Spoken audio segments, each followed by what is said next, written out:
So we left the questions over from last week. Okay, question 21. What did the Rebbe talk about in all of his Farbrengens, particularly before he became Rebbe? What did the Rebbe talk about in all of his Farbrengens, particularly before he became Rebbe? He went to his kashas. Talk about his Rebbe.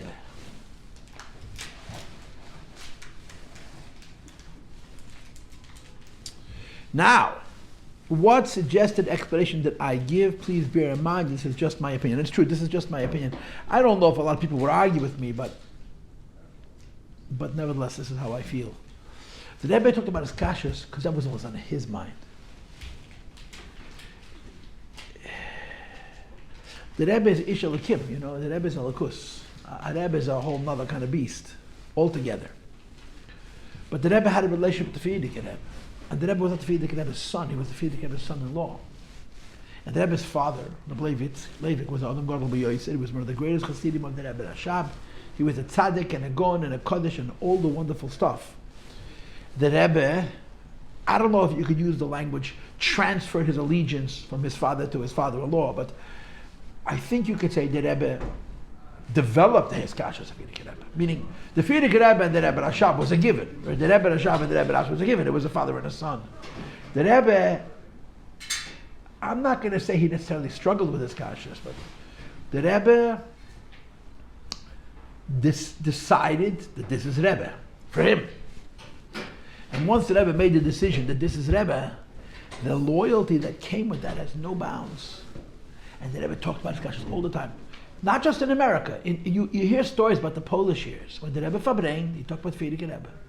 The Chaver used to say the Rebbe looked so modern. The Rebbe was wearing a suit, not a kapota, and his suit wasn't even black, and his hat wasn't even black, and the Rebbe used to wear white gloves. They say the Rebbe wore gloves. He would shake people's hands with the glove. He didn't want to touch people's hands. The Rebbe was very particular about these things. But when he mentioned Frierdiker Rebbe's name, every time, he would get emotional. When the Rebbe would mention the Frierdiker Rebbe, in the middle of a sikha, he was talking of Farbrengen and he would get very emotional. You saw how deeply the Frierdiker Rebbe mattered to him. And on some level, I think you could say that this was the Rebbe, so to speak, his avodah. He came to recognize and to commit himself to Rebbe. So when he Farbrengt with us, he talked about what he considered the most important thing, this connection of Chassid and a Rebbe. Question 23. What story of a talk given in 770 that I reference? The story is this. Okay, I didn't tell you the name, because I'm not 100% sure of the name, but I'm 99% sure of the name. A man got up in 770, who, if he was alive today, would be around 105 or 106 years old is what I'm going to guess. Okay? So he's not alive. He's gone for a while. But he was a big Talmid Chacham, was a big Chassid. And he told the following story. He was raised, he didn't come from a Lubavitcher family. He joined Lubavitch when the Frierdiker Rebbe came to America. He learned the Chachmimim, he had his Mashpiyim, he had his Rashi Yeshiva. It was a big London. And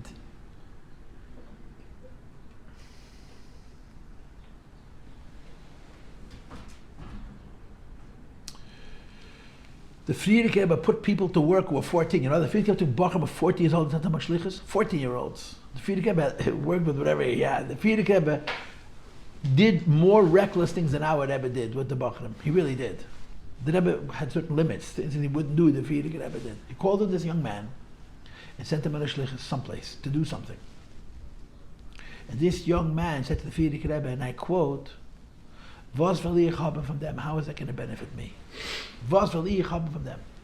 Now, that sounds very, very chutzpahdik. It sounds very, very, very disrespectful. But it's typical for the generation.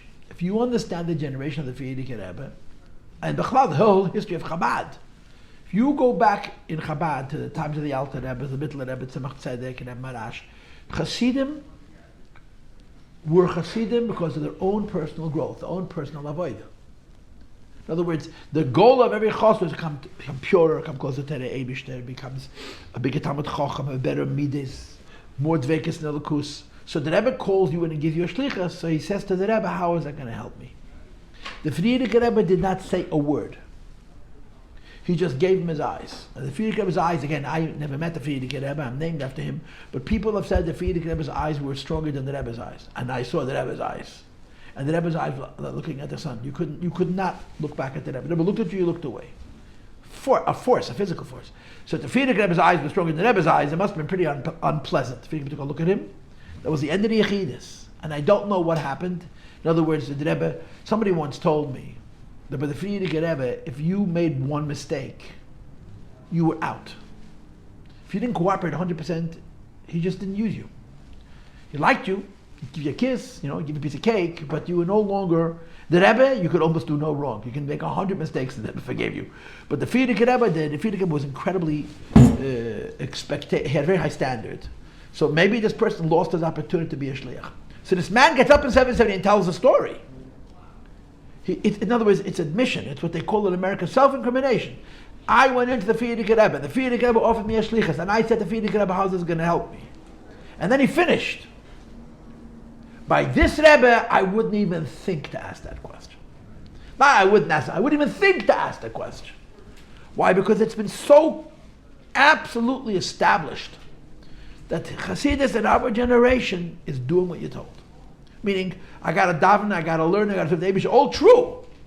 But Chassidus is taking the mission, the shlichus, and everything else becomes secondary to that. And this is the consistency of questions 21, 22, and 23. All that Rebbe talked about was his kashrus, because ultimately the highest level of Chassidus is listening to, being connected to a Rebbe, being connected to a tzaddik. Of course, Chabad talks about doing the work yourself, but the work yourself is very deeply connected to following the Rebbe's instruction. So if 100 years ago, a chassid went into his Rebbe, and the Rebbe said, I want you to do in this city, I want you to become a Rav. And you would say to your Rebbe, I don't feel like I'm ready for it, in quotes. It was an acceptable answer. Even by the Frierdiker Rebbe in the earlier years. When the Rebbe came to America, and the situation became one of life and death, literally, life and death, Pekuach Nefesh, there was no such thing as I'm not ready for it. There was no such thing as I'm not holding by it. You were given a mission, you went ahead and you did it, case closed. That was the end of it. And if you didn't listen, they never gave you the eyes, you understand? His kashrus. So comes question 24. How, in fact, does it benefit us in the end? How, in fact, does it benefit? In other words, that guy's question is a legitimate one. You're sending me a shlichus, what about me? And the answer is, when you're connected to the Rebbe the Tzaddik, the ability to connect to the Eibishter is enhanced because of it in a very real way. And in the end, if the chassid does what he or she is told by the Rebbe, that connection ultimately affects their connection to the Eibishter. So on the surface of it, the Rebbe is sacrificing you to the benefit of a fellow Jew. That's the surface, yeah? I need you to go to this place to save those people. What about me? What about my kids? What's the answer? I need you to go to this place. But safe call safe, a person who does the Rebbe shlichus, that means you're connected to the tzaddik, to the Rebbe, to the Nasi Hador. That connection connects you to the Eibush. And now understand, why did I give you these questions? Why did I have this lecture with you? I gave you these questions because our Maimed is about Moshe Rabbeinu. Our Maimed, we're learning a Machas HaShekel Maimed. But that's only the beginning and the end. The body of the Maimed is about Moshe Rabbeinu and Amunah. How a tzaddik connects us to Hashem. Why do we need a relationship with a tzaddik? And the answer is because through the tzaddik we have a relationship with the Eibishter. This is not just some kind of philosophy. This is a truth. And by the Rebbe, more than any other Chabad Rebbes, there was no such thing as a negotiation. Did Rebbe give you a job? So that's the answer to question 24. When we connect ourselves to the tzaddik, we're connected to the Eibishter. Is anybody writing or nobody writing? 25. In plain English, what's a difference between a ganav and a gazan? A ganav is a white-collar criminal. A gazan is a violent criminal. The ganav is still at hate, still. He doesn't make no noise. He doesn't want to get caught. He doesn't want to look bad. The gazan is a bum. It's interesting to me because I was born and raised in New York City, in Brooklyn. And I have watched the ebb and flow of this city. In other words, I've been alive when the city was full of crime. I've been alive when the city was very, quote, cleaned up. And I've been alive when the city began to be neglected again. And there's a clear corollary between, Giuliani called them quality of life crimes. He could arrest you for making noise on a sidewalk. If a lot of people got together, made a lot of noise and didn't permit, he would arrest you. He arrested people for painting graffiti. You have to understand, I grew up in the 70s. Every surface in Brooklyn had spray paint on it. If you had a business, and in front of your business you had a gate, and you better believe you had a gate, you know, one of those roll down things, someone came along and painted all over it. Every train was covered from top to bottom with graffiti. And then all of a sudden it was gone. In a very short time. It was no longer on the walls and the sides of buildings. It was no longer on the racquetball walls. It was no longer on the buses. It was no longer... Why? Because you got arrested. If they caught you with a can of spray paint, they put you in jail for a night. They let you go. Of course they let you go. But the point is they made it inconvenient. And the city was cleaned up. It became very safe. You felt comfortable to walk the street. I mean, Bechlal, you guys don't understand what it means. When we went on, you would never walk to Borough Park without a police escort. Never.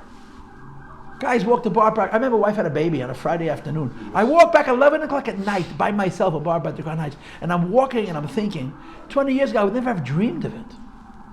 We don't realize how, we love to complain about how terrible it is. Crime.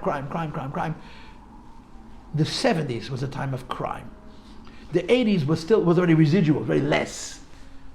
Okay, the riots are going to happen in the 90s. The truth is, they should have happened in the 70s. Because by the 1990s, the degree of violent crime had dropped precipitously. But Giuliani became the mayor shortly thereafter, and he, quote, cleaned up the city. So in my mind, I know how important it is to get the violent offender off the street. We had a mayor, his name was Dinkins. He was African American. When he ran the African vote, obviously. So his position was that I am going to stop the guys at the top, meaning there was a drug war. The kids selling marijuana on the sidewalk for $5, I'm not going to go after. I'm going to go after the guy who's really making the money. And this is what he said, and this is what he ran on. And it makes sense, but you couldn't walk the streets.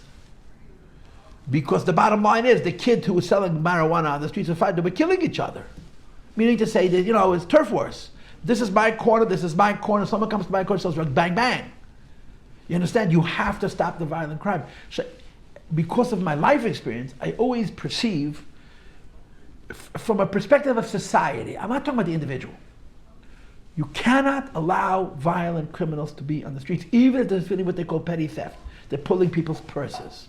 They're holding people up for wallets. They're not killing anybody, but you can have a civilization where people are afraid to walk the streets. The Chumash says the violent offender is less accountable than the white-collar criminal. The guy who's still at Shasha pays double if he swears. The violent offender pays 25% more if he swears. Because, like the Chazal say, yeah, if you're a violent offender, at least you're equally unafraid of man as you are of God. But if you're not afraid of God and you're afraid of man, we're going to punish you. I find it interesting because it's against my experience in my life in Brooklyn. But this is what the halacha is. If you're not afraid of God and you're not afraid of man, the penalty for stealing and swearing falsely is 1.25 of what you stole. By the way, if a guy steals, a guy walks up to you in the street with a gun and says, money of your life, and you give him your wallet, the guy gets caught, right? You know what he has to do? He's give back your wallet. That's it.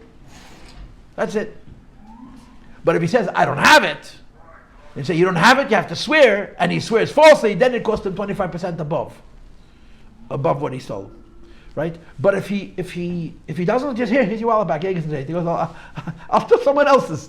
He's scot-free. Now, of course, that's the din ha-Torah. There was such a thing called civil law, where the king would say, put this guy in jail for a week because he has to learn the lesson that he can't just go around stealing people's money. But halachically, if I stole something from you, as a violent offender, I pushed you off your bicycle, I took it from you, and the police caught me and say, where's the bike? Here's the bike, leave me alone. That's it, over. The ganev, the guy who's afraid of God and not afraid of man, he's afraid of man, not afraid of God. He comes in the middle of the night. If he swears false, he pays double. Question 26. Why is it a surprise that the Torah considers the ganev worse than the gazlan? I just told you why. Because in my thinking, and I could be wrong, the gazlan is the violent offender, the ganev is the blue-collar criminal. The blue-collar looks like a tzaddik, he wasn't like a good guy, he pays double. You're less afraid of God than you are of man, we're gonna penalize you. But if you're an equal opportunity, I don't care, Nick, you don't care about the Abisher, so you pay, if you swear, you pay 1 1/4. What's he swearing on? You go over to the Gaza and say, you took somebody's wallet. So he says, no, I didn't. So he says, okay, swear. And he swears. And then you bring witnesses that he in fact took it. So then he has to give back 1 1/4. It's called Asham Gezelis. Asham Gezelis is 1 1/4, plus he has to bring a carbon. But the Ganev, if you say, you stole somebody's money, you went to somebody's house in the middle of the night, took his wallet, he says, no, I didn't. And then you bring witnesses that he did, so he pays double. Question number 27, what is the reason? I just told you. Because the Ganev is more afraid of the people than he is of the Eibishter. He pays double. The Gazlan is equally unafraid of God as he is of man. And therefore, the Gazlan is less penalized. If you are more concerned what people are going to say about you than you're concerned about the fact that you're doing an Aveda, you pay double. But if you're equally unconcerned, then you pay only 25% more. Question number 28. In spite of this, the Ganev does what? As he anticipates committing a crime. Praise. He prays with an A, not with an E. Right? Now, how can this be explained? If you're a thief, you're breaking and entering, you're not afraid of God, you're only afraid of man. And as the Gemara says, that Altar brings it in his letter, a person who is breaking and entering still at hate, if you'll wake up, Chas v'Shalom will shoot you. When we were children, there was a little story called The Runaway. It was one of those little books that Americans gave out. And when we were kids growing up, everything Americans gave out had to be 100% true. I've recently learned that it's not necessarily the case. It was a little story called The Runaway. And in camp, they made The Runaway play every summer. What's the story of The Runaway? The story of The Runaway is a kid who has a friend who got a pocket knife. Okay? And he wants the pocket knife very, very much. So when his friend is not looking, he steals the pocket knife. It was a brand new knife, she just got it. So the kid says, who took my knife? I don't know, nobody knows. Anyway, it became a whole scene in the school looking for the pocket knife, couldn't find it. The kid took it home. And he goes to sleep. And he has a dream where he takes that knife and he goes and does a hold up with that knife. He takes somebody's money. And in this dream, he goes through a whole series of events. That he grows up and he was a professional thief and he's robbing people and stealing people. And the moment, the crescendo of the play, the high moment of the play, is when he kills somebody. Actually kills somebody. And when he kills somebody, he wakes up. But he wakes up with the feeling that someone is about to stab him in the back. What happens is that the knife that he put under his pillow crept out underneath him and he feels like it's poking him. So he wakes up screaming like as if he's being stabbed. And in his mind, he just went through a whole life history. He stole a knife from his friend in the 5th grade. And the whole play is a dream. He becomes a petty thief and a bigger thief and a bigger thief and a bigger thief and a bigger thief. And he kills somebody and he wakes up in his own bed and the knife is in his back. And he runs back to school and gives the knife back to his friend. That's the story of The Runaway. It's a great story. Yeah. But that's the story of the Ganev. You're not afraid of the Eibishter. You're only afraid of people. So you start one, slowly you end up killing somebody, right? So the answer of Kisa, what does he daven? He daven because he believes in Hashem. But he doesn't believe in Hashem enough to actually do what Hashem says. He believes in Hashem enough to daven to him. But he can do whatever he wants. Now, does anybody remember the Aramaic for this? Does anybody know the Aramaic for this disease, for this syndrome, where you believe in Hashem, you do whatever you want? You ask Hashem to help you do whatever you want. Afom, Maxtharta, Rachmana, Craig. Very good. Gandva, Afom, Maxthartא, Rachmana, Crיא. It's on page Chavches. It is 7 lines from the end of the page, at the last word in the line. Gandva, a thief. Afom, on the mouth. Maxthartא, of a tunnel. Rachmana, God. Crיא, he calls. You daven to the Eibishter. Ganav, Apum, Machtat, Rachamana, Kariya, the Ganav is breaking an entity of Hashem. And the logic, of course, here is, I believe in Hashem enough to ask Him to help me. I don't believe in Hashem that much. I got to do what He says. Or to say it alternatively, that I'll listen to the Eibush, that I'll do well. I told this to you yesterday. It's very upsetting. I have a friend, an acquaintance, who's a very successful businessman. He's a Chassidish younger man. He gives a lot of stuff. He says to me, Yossi, you want to be rich? Learn everything Chassidus says about Parnasa and do the opposite. So what does it mean? The Chassidus is misleading you? It's the pshat, it's a test. It's nicht poshet. The way of life of Chassidus that says, Hashem gives Parnasa. So you can't be smart in the Eibishter. You want to make a living? Follow what He says, which means be honest. You have to learn data. You can't get carried away with making a living. You have to get away with being a servant of HaKadosh Baruch Hu. And people say, what are you talking about? The richest guys I know, they're a bunch of bums. And they make money because during davening, they're not just thinking about their business, then they go, they're talking about business. Remember the old story about the Nitim Shabbos Geret, to have a used car for $5,000. Nitim Shabbos Geret, maybe even $4.5. Nitim Shabbos Geret, I'm sorry, I got to sell it for $5 because I have to replace it with something else. Nitim Shabbos Geret can give me for $4.75. Nitim Shabbos Geret is out of the question. Nitim Shabbos Geret, if this car is still available, I'll give you for fun. Nitim Shabbos Geret, the car's already been sold. Nitim Shabbos Geret. If you come to shul to do business, what about the fact that Shabbos is not supposed to do business? Nitim Shabbos Geret. What's the answer? You gotta make a living. What about the fact that the Eibishter don't do it? So you gotta make a living. But the Eibishter is giving you your living. I know, but I gotta make a living. That's called hypocrisy, right? Yesterday I came up with a nice word for hypocrisy. Hypocrite sounds like a bad word. So you say inconsistent. The politicians have very, very nice words for whatever you want. Shall we? So what is the role of Moshe Rabbeinu? So the point is Azoy. A Jew has belief without Moshe Rabbeinu. The belief that he has without Moshe Rabbeinu comes from Avinu. So you don't need Moshe Rabbeinu to give you Amunah. You need Moshe Rabbeinu to give you Amunah traction. You need Moshe Rabbeinu to put teeth in your Amunah. That because I believe in God, I'll actually do what God says. So you shouldn't be this guy. Shouldn't be this inconsistent fellow, this white-collar criminal. Ganav, Apum, Maxtata, Rachamana, Kariya. Okay?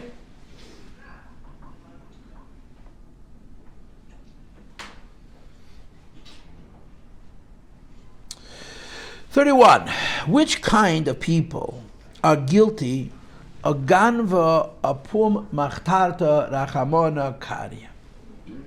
Which kind of people? Huh? The answer to the question 30 is you don't need Moshe Rabbeinu to give you Emunah. You need Moshe Rabbeinu to give you Emunah teeth and traction. That because you believe in the Eibush, you'll actually do what the Eibush says. Question 31. Which kind of people are guilty of Ganva, Apum, Maxtata, Rachamana, Kariya? Pretty much everybody. On a simple level, it means a thief. On a finer level, anybody who in any part of his life makes spiritual compromises is guilty of Ganva, Apum, Maxtata, Kariya. If I forgive myself even the smallest infraction and say, it's not so bad, it's because I'm losing the sense of the Eibishter's involvement in my life on an actionable level. So question number 32 reads, what kind of person is not guilty of this at all? A person who's 100% consistent in his life. He does what the right thing is always in all things. Because the rest of us have the areas where we forgive ourselves, where we're very nice to ourselves. And we tell ourselves, it's not so bad. It is bad. Why is it bad? Because Eibush is important. And why is Eibush important? The Eibush is important because he provides me everything I have. So if I do what he wants, arguably what I want, but somehow it doesn't seem that way. Shimshon Agi B'Shlita. So you know that like Baal Tshuva in the time of like Rabbi Akiva, who basically sinned all the time? He took every opportunity to sin. Rebbe also been die. So he was technically consistent throughout his entire life. He was consistent, yes, he was. He was consistent. But do you say he's on the same level? He never believed in God and not did what he did. He just either didn't believe in God and then proceeded to completely believe in God. You know, we were kids. We would talk about the people on the trains with the boom boxes. You still have people on the trains making noise, but no one's carrying boom boxes anymore. Boom boxes with these big, massive tape recorders. With big speakers. And they were battery operated. And the guy would walk onto the boom box and he would just bother everybody. He was doing his thing, he was in his own world. Now they come with these teeny tiny, with their phone and a little tiny speaker, and it makes more noise than the whole boombox made. Yeah. And I was recently on a train, and some guy came on and was making a lot of noise. It was really, nobody even says anything anymore, They own the train. God forbid you should say, would you make it lower? They'll physically attack you, So we used to joke as kids, you want a mushal for a pnimi, look at the guys in the train with the boomboxes. They don't care what anybody thinks. It's public. They're disturbing people. He's a pnimi here. So Rabbi Elazar was the pnimi like that. But somehow, I don't think so. And the truth of the matter is, those people got away with it because we let them. In other words, if people would have bothered them, so he would have said, yo, mix out of my business. And if you would have threatened him or called the police, maybe he would have stopped. Meaning, his pnimi is at a limit. Or pnimi means, if this is the right thing, I'm going to do it all the way through. What he would have died for an Aveda, you think? Maybe. But we joked about it as children, that the only people who are real are the people who, whatever they feel, whatever they think, they say and they do. But it's easy. Avodas Hashem is not so easy. Why? Because you have to allow your connection to the Eibishter, whom you cannot see, and you cannot hear, and you cannot smell, you cannot taste, you cannot touch, be so real in your life that you're not only aware of him, you're aware of what he wants from you when you do it. So I get your point. We from the about it out Bakarim, but we decided that maybe not. Maybe it's not such a pneumistic thing to be disrespectful to other people because other people are afraid to say something to you. Question. So would you have to be consistent to yourself? The Eibush gave you in every part of your life. There's the Eibush, and a person who's not guilty of the syndrome called Ganav, Afum, Maxtarta, Rachmana, Cryeh is a person who in each point of his life asked himself, if I want from the Eibishter what I want from the Eibishter, I have to for the Eibishter what the Eibishter wants from me. Simple. 100% of the time, which is very, very hard. It's very hard. Question 33. What is the first example of a real person that the Rebbe brings? And the answer is a businessman. A businessman. The first example of a person guilty of the Ganav, Afum, Maxtarta, Rachmana, Cryeh syndrome is a businessman. And he's a good guy. He believes in God. He davens every day. He gives tzedakah. He's honest also. A businessman does have to make a keli, like the thing. Right, but the keli has parameters. Halacha. We're not saying to the businessman don't do anything. We're saying to the businessman you can't cross lines. And part of crossing lines is being too scheming, too much of a dreyer. Make a bigger keli. Fine. But in the end, they have to be honest and straightforward. That's what my friend told me. You want to make money? Learn all my modern. Learn V'yadaita Moskva. It's a whole section of do exactly the opposite and you'll be okay. But he was saying it sarcastically. He was saying that it's a test. I told you yesterday at the end of class that story of my neighbor. That a guy in the early 80s opened up the same business. And Parnasa in Crown Heights was very, very depressed. And he was mamish, a direct threat to his livelihood. And he called the guy up and he said to him, you will never take one penny out of my pocket because the Eibishter provides for me, not you. So if you need help, I'll help you. And he helped him. I think that's a tzaddik. I think that's a big tzaddik. Not the tzaddik that you put in the pictures and you put them in the collection of the tzaddik cards. But a person should say, you are my direct competitor. You've imitated my business because you don't have any creativity. You couldn't come up with your own business model, so you imitated me. And there's not enough money for both of us, and you're telling me that I'm not going to take one penny out of your pocket because Parnasa comes to Eibishter. I'll help you. It's amazing. It really is amazing. Question 34. What does he believe? And how does he behave? He believes that Parnasa comes from Hashem. And he tries to live in a way that his life is consistent with that belief. Meaning he davens Hashem, he gives tzedakah, he tries to be honest, right? And for the most part, he's a good guy. So at this point in question 34, we're not yet identifying where the Ganav, Afum, Maxtarta, Rachmana, Cryeh syndrome sets in, because at this point we're simply describing his life and how he lives and saying he's a good guy. Question number 35, when is he the most vulnerable to act out in this way? Okay, I'm reframing the questions. The word behave is spelled incorrectly, I think, but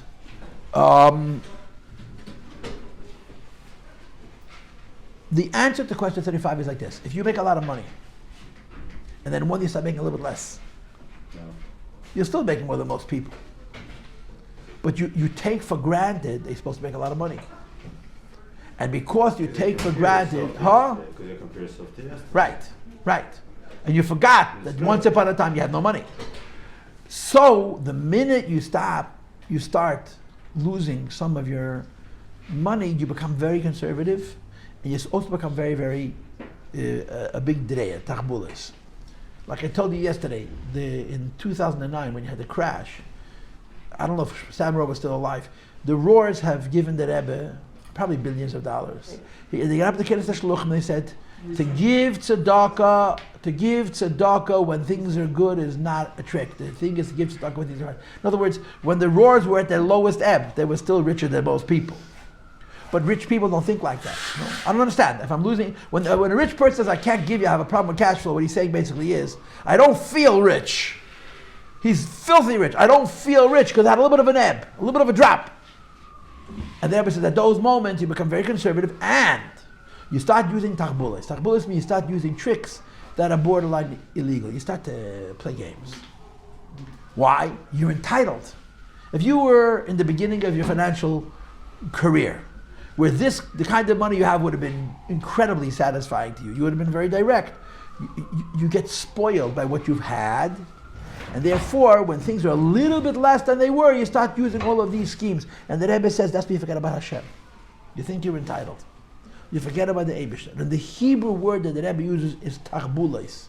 Tov, ches, beis, vav, lamed, vav, sof. Tachbulas. Tachbulas means schemes. It means you start to do things that are sort of on the cusp, on the line of ethical and unethical, moral and immoral, legal and illegal.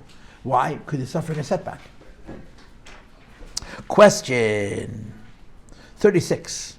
Why are his actions wrong? His actions are wrong because the Eibush gets panas. And yes, the Eibush gave him a lot, today the Eibush gave him a little bit less, but that's not a reason for you to forget about the fact that you're supposed to live your life with the parameters of the Eibush's instructions, so that your life should be, for lack of words, simply speaking, blessed by the Eibush. Okay? 37, why is he doing it? Why is he doing it? If it's wrong, why is he doing it? Why is he doing it? Why is he doing it? Why? Because his belief in the Eibishter does not translate into imminence. In other words, he forgets that the Eibishter is involved in everything. He sees the Eibishter as a makif. So when he doesn't have what he wants as he thinks he should, so even though he believes in the Eibishter, he starts to play games. What is unique about the mitzvah of tzedakah? It's the only mitzvah the Gemara says, try me out. The more you give, the more you have. Test me, see if I'll reciprocate. And I believe, maybe I'm wrong, but I believe that there are a lot of business people who will tell you that they know that from experience. Giving tzedakah helps. You give lots of tzedakah, the Eibush helps to make more money. Well, the Rohr family, I think they gave like hundreds of millions. Right, of course. So much money. Right. And in their mind, they're not supporters of Lubavitch. But they are. They're Pashut part of Lubavitch. Yeah. They're not helping Lubavitch. They're not helping. They're partners. That's how they see. I was at the conference where they call themselves the Chabad on campus. It has every year no, help me out. The Chabad on campus has a kinnis. So I was there for the whole 2 days. 3 days, whatever it is. And Sam Rohr came, the son, George Rohr, came to the banquet, and he spoke. It was the cutest thing. He starts off his speech with the words, Tayed Abrida. In Yiddish, Tayed has two definitions. Expensive and precious. He says, Tayed Abrida. Expensive brother. That's how he opened the speech. It was very funny. He's a very regular man. Did he realize what he said? Or? It was on purpose. Oh. He explained it. Tayed Abrida. The brothers have cost me a lot of money. He said that. Whatever. That was his thing. But that is called remembering the Eibishter.